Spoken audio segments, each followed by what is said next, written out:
The JCPOA spells out sanctions lifting in stages. The 18th of October will see the arms embargo on Iran terminated. But that is not the US's intention. It started rallying in August to extend that embargo. But this time, its allies said enough is enough. And now the US wants to trigger the snapback mechanism to reimpose all sanctions on Iran.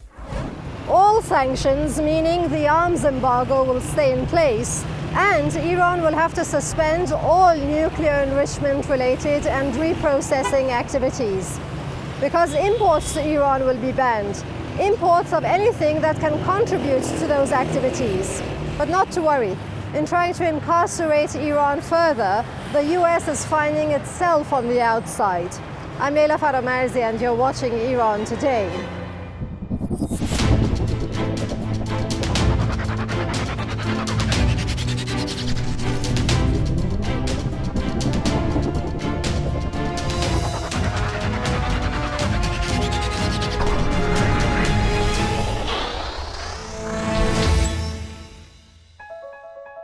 Friends and foes alike can see the US folly and have turned their backs on the US.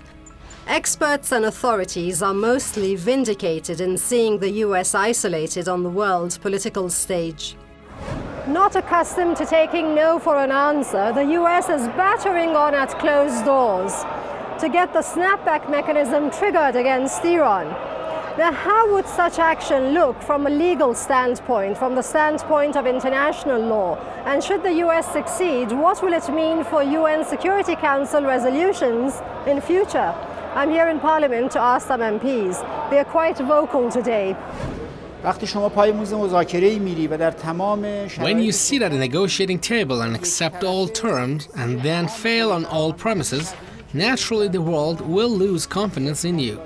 Having done so, withdrawing from Iran's nuclear deal, the US has even caused skepticism among its own allies about future cooperation. From the very beginning, we did not trust the Americans. That was the case even during the talks. It provides solid proof that the US and its likes would not remain committed to their own promises. The Americans have adopted diverse sanctions against us, ranging from sanctions adopted at the United Security Council to the sanctions slapped by the US Congress, US administration, and finally the European Union. No evidence has so far emerged of Iran's violation of NPT terms. The 2015 JCPOA Joint Comprehensive Plan of Action, or Iran nuclear deal, was to curb Iran's nuclear activity. The US pulled out of the deal in 2018, and now it wants to boycott Iran's defenses altogether in drawing on the very deal it's no longer party to. Iran's simplest response would be to pull out too and freely embark on its nuclear program, which is peaceful, but the West doesn't believe it is. Iran's toughest response would be to pull out of the NPT itself. That's the Nuclear Non-Proliferation Treaty, the purpose of which is to promote cooperation in the peaceful uses of nuclear energy. Now, where's the wisdom in pushing Iran out of its commitments? Mr. Izadi is a professor and expert in international law. His summary answers don't miss a point, so please award him your full attention.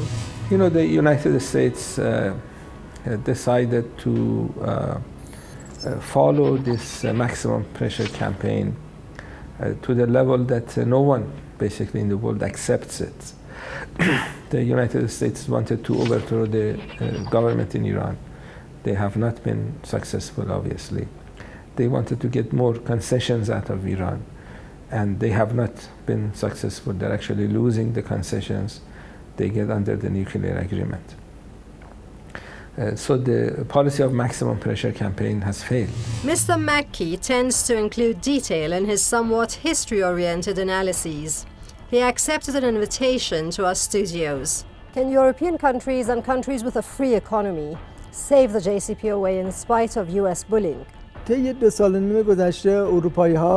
the past 2.5 years, the European nations were willing to save the JCPOA, but they failed even economically. Capitalism dominates those nations. Their companies may be working within the framework of national interests, but when it comes to profits and losses, they may no longer be on the same wavelength with their governments. That's exactly what European firms did with Iran over the past 2.5 years. In its final ruse, only the Dominican Republic stood with the US. The E3 or Western European powers party to the nuclear deal actually called for unity in withstanding US rashness. Their statement read, "We call on all UNSC, UN Security Council members to refrain from any action that would only deepen divisions in the Security Council or that would have serious adverse consequences on its work." I personally think that the Europeans are still willing to save the JCPOA. The reason is that the Europeans see the JCPOA as a major political and security breakthrough for themselves. After long years of intensive talks, an agreement was reached on the basis of non-proliferation with a nation they often accused of developing a suspicious nuclear program.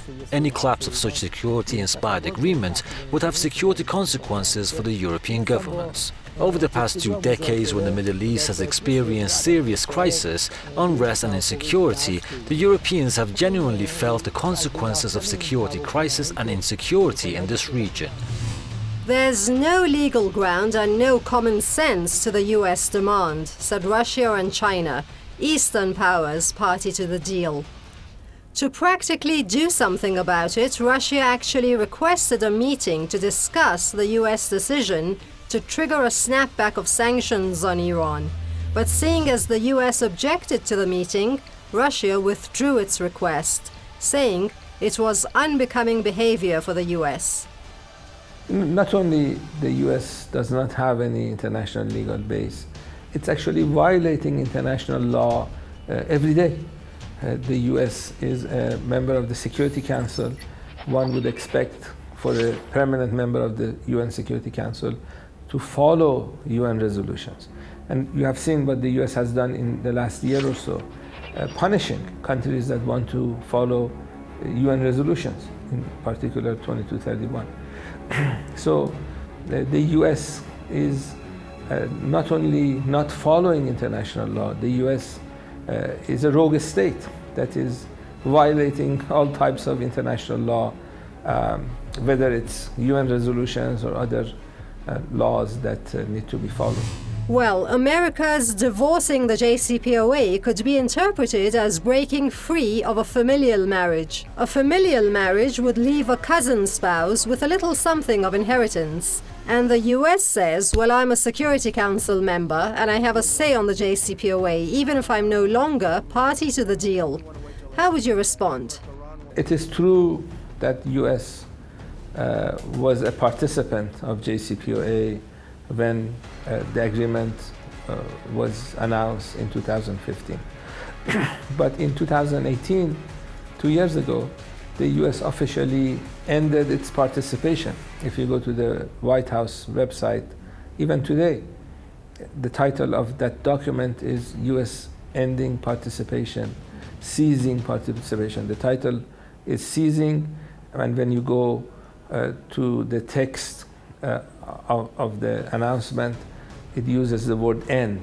You cannot go back in history and claim to be part of something that you ended your participation in. And that is why no one accepted US logic, because there was no logic.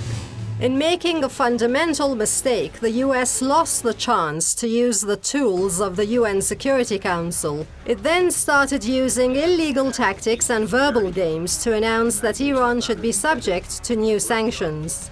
Still, the way the US has been strutting around on the claim it will make Iran's defense program go away at any cost, you would think it has some tools to enable it to unilaterally impose international sanctions. No country agrees with the US as far as sovereignty goes. What tools might the US be having to unilaterally impose international sanctions? You know, bullying is going to be one tool that the US has used, even in previous instances. In order to enforce, since there are no countries that are going to join U.S. in enforcement, U.S. is going to be alone. And that means that it's going to be much more difficult for U.S.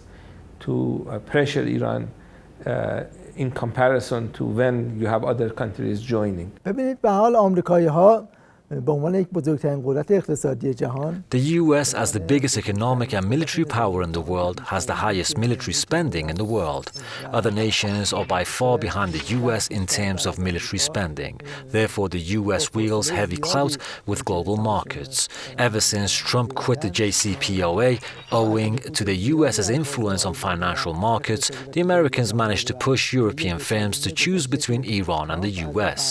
As the US's secondary sanctions have pushed European firms out of Iran, the Americans think they can increase pressure by offering their arbitrary interpretation of Resolution 2031 of UN Security Council.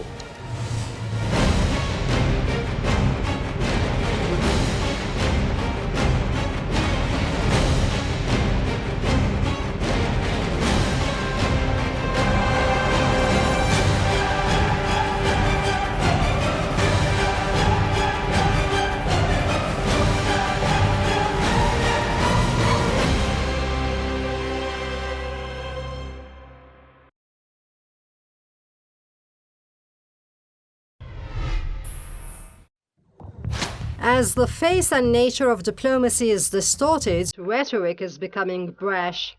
Pretenses of knowing what's best for us are a thing of the past. What's now come to the fore is the US's America First policy. An Iran with a successful arms industry would be competition for America on international markets. Apart from the fact that Iran could be a hindrance to American adventurism. Security Council Resolution 2231 set up a process for the Iran arms embargo to end in 5 years. Now, lifting the embargo will enable Tehran to export weapons and technical services. And countries cut off from major arms markets would very likely be happy to buy its reasonably priced, efficient weapons systems. Popular candidates for sale would include surface-to-surface ballistic missiles and short and medium-range ballistic missiles.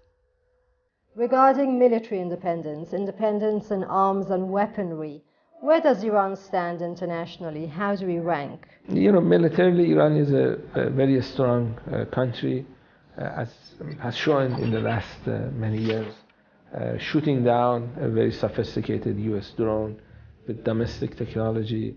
Something that's unique to Iran and a handful of countries. And that the reason US has not attacked Iran is because of that military capability. Because the cost of attacking Iran is going to be severe. And Iran is not Afghanistan, Iran is not Iraq, Iran is able to create severe pain.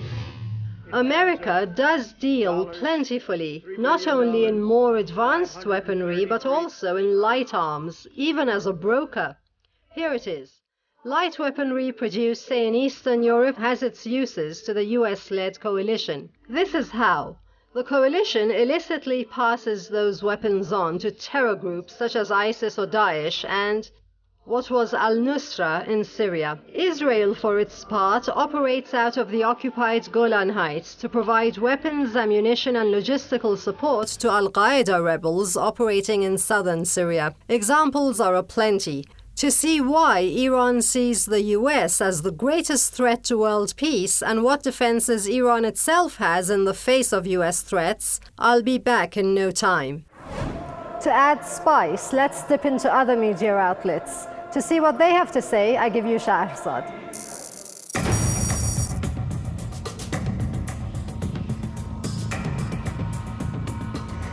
Hi, I'm Shahrzad Manicheri, and we'll be reviewing the latest update on the US's unprecedented isolation and snapping back sanctions on Iran. Tasting news agency reports US international prestige has fallen under Trump administration, says SIPRI chief.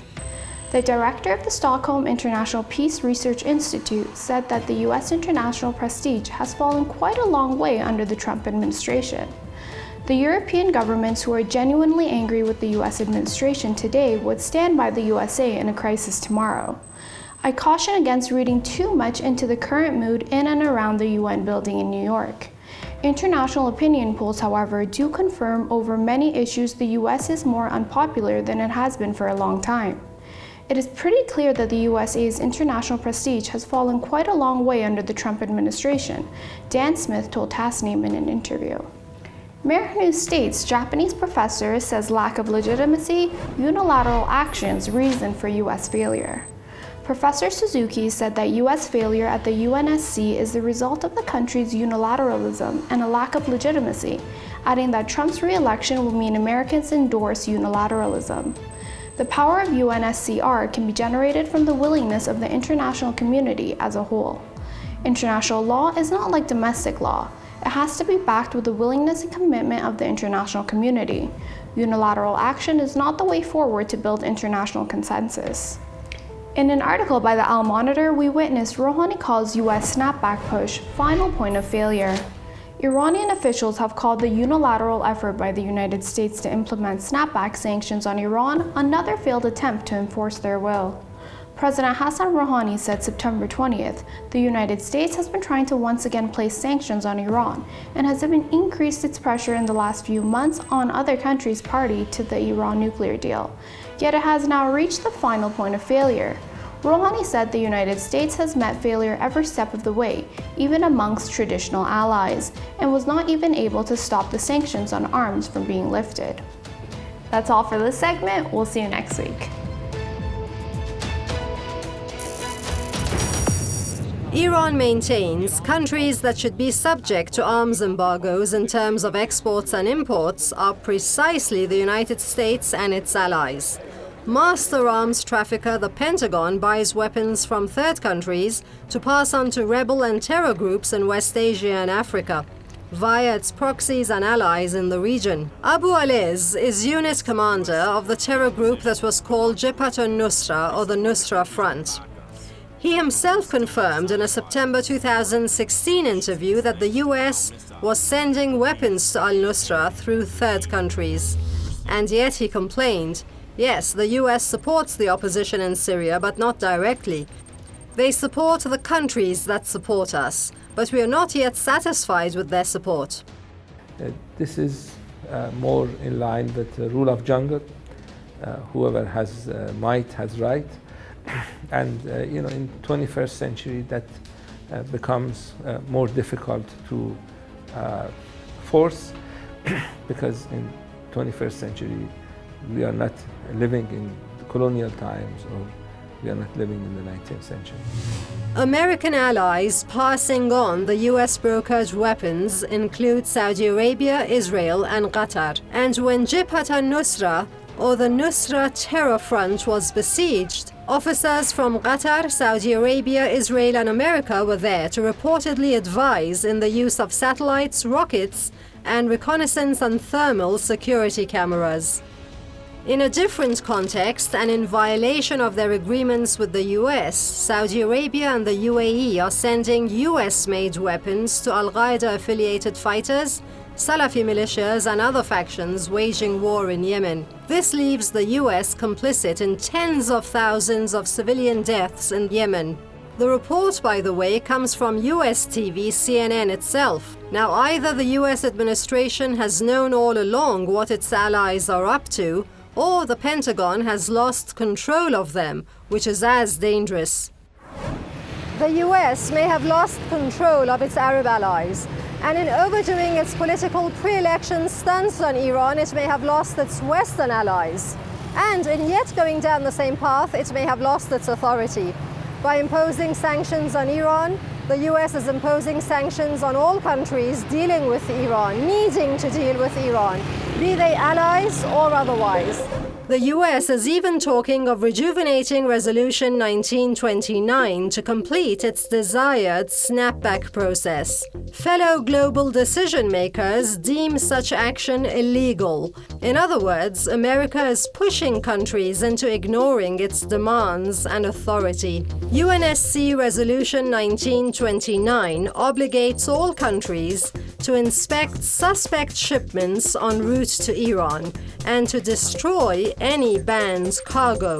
Thing is, even when such UN resolutions against Iran were valid, no country dared implement their provisions against Iranian ships and cargo. Now, there's not even a legal basis for them to take such a risk. Such resolutions are rendered invalid by Resolution 2231, which the JCPOA rests on, and Iranian ships can be more at ease now. The US itself may attempt stopping and searching commercial ships to and from Iran, but in having to survive sanctions, Iran has taken great strides, and it is no sitting duck. The 6 annulled resolutions. What sanctions did they uphold, and which ones does the US want to rejuvenate? این اقدامی که آمریکا در جهت فعال کردن مکانیزم ماشه. The snapback mechanism would restore the sanctions that had been imposed on Iran through 6 UN Security Council resolutions from 2006 to 2011, covering a wide range of fields including political and economic sanctions, as well as cooperation between Iran and other nations. The UN sanctions would bar Iran from any financial and commercial transactions with any entity in the world. You may wonder what other defenses Iran has in the face of US threats. Passive reaction to snapping back sanctions could be Iran's stopping the implementation of the additional protocol, increasing the uranium enrichment level, and ending cooperation with the IAEA, which will make the West regret the triggering of the snapback. But when it comes to destroying cargo, or worse, aiming weapons at Iran and Iranians, well, here's some relatable examples of where we've gotten to for defense and retaliation or for sale. Unfortunately, today such mechanism at the United Nations, the International Atomic Energy Agency, and the Security Council have turned into bodies tasked with implementing US policies. But the world is asking why they failed to produce any document to prove they claim that Iran was developing nuclear arms. The Americans are pursuing their attempts aimed at isolating Iran and spread Iranophobia for the purpose of selling their arms. But this policy is threadbare now. What is important is that whatever Iran's military capabilities are, most of these capabilities, maybe 99%, are domestically made. So Iran is independent, unlike Saudi Arabia or some of the Persian Gulf states that have to import everything, including importing technicians to run the things they have bought with petrodollars. I mentioned the missile program earlier. Not to forget, 2 new missiles were recently uncovered named after Qasem Soleimani and Abu al-Mahdi, the Iranian and Iraqi commanders assassinated by the US on the 3rd of January outside the Baghdad airport. To carry on, Iran has reverse-engineered anti-tank guided missile BGM-71 Tufan 125. Sina Azodi, a non-resident fellow at the Atlantic Council, anticipates what would be in demand. That includes light infantry weapons system and artillery systems such as the Rad 155mm self-propelled howitzer. He says, I do think that given the Iranians' expertise in anti-tank and anti-ship missiles, those are on the top of the list. The US has already exerted pressure on North Korea and Iran. It is now ratcheting up pressure on China. It is even pressuring Russia, not to mention tiny states like some European nations. Therefore, they have yet to reach an Iran-style understanding to choose a path for themselves. We are now waiting for them to retrieve their intellectual independence and stand against US allies. That would serve all nations in the world. Sanctions made Iranians suffer, but ultimately they led to considerable advancement. Iran takes ongoing US sanctions as superficial efforts in vain at best, and as pre-election stunts at best. US presidential elections are as close as November. Talking of advancement, drones are another thing Iranians would gladly sell to allies. Russians have already shown an interest. Over the years, Iran has been producing increasingly more advanced drones. Conventional artillery weapons and small arms have already enjoyed marketability in past. Time to say bye. Till next time at the same times, when I hope you'll join us again. Don't forget to leave your comments and topic requests. Thanks for watching from the whole team.